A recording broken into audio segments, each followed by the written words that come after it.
যার জন্ম হয়েছে একটি রাজনৈতিক পরিবারে, যার রক্তে মিশে আছে রাজনীতি, তিনি আর কেউ নন শহীদ জিয়াউর রহমানের আদর্শ আর দেশনেত্রী বেগম খালেদা জিয়ার আপোষহীন লড়াই দেখে বড় হওয়া সেই তরুণ ছেলেটি আজকের তারেক রহমান।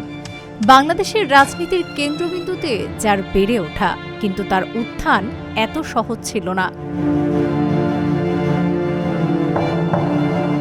৯০-এর দশকের শুরুতে বগুড়ার গাবতলী থেকে বিএনপির রাজনীতিতে তার আনুষ্ঠানিক যাত্রা। নিজের চেষ্টায় মাঠ পর্যায়ে পরিচয় তৈরি করেন। দেশের এক প্রান্ত থেকে অন্য প্রান্তে পাড়ি দিয়ে তৃণমূল কর্মীদের সাথে সম্পর্ক গড়েছেন। বগুড়ার ছেলে থেকে হয়ে উঠেছেন সারা বাংলার জাতীয়তাবাদী শক্তির আশার আলো।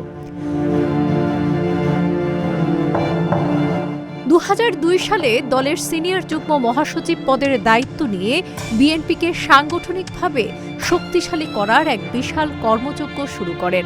কিন্তু ২০০৭ সালের ১/১১ সময় নেমে আসে অন্ধকার। তৎকালীন তত্ত্বাবধায়ক সরকারের আমলে তাকে গ্রেপ্তার করা হয়। রিমান্ডের নামে চালানো হয় অমানসিক শারীরিক ও মানসিক নির্যাতন। তবুও তিনি মাথা নত করেননি। দীর্ঘ কারাভোগের পর উন্নত চিকিৎসার জন্য ২০০৮ সালে লন্ডনে পাড়ি জমান তিনি।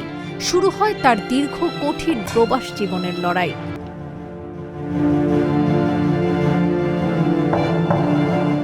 তবে অসুস্থতা তার মনোবলকে ভাঙেনি।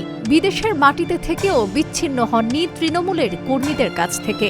বেগম খালেদা জিয়ার কারাভোগের সময় দলের ভারপ্রাপ্ত চেয়ারম্যান হিসেবে হাল ধরেন তিনি।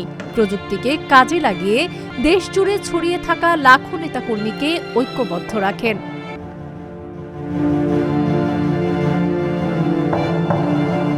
বিগত কয়েক দশকে খালেদা জিয়া শেখ হাসিনার নেতৃত্বের পর এইবার বাংলাদেশ প্রবেশ করছে নতুন প্রজন্মের রাজনীতিতে।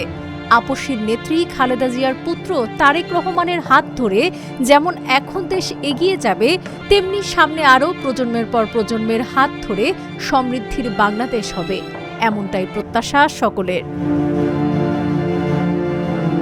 ডেস্ক রিপোর্ট, আজকের পত্রিকা।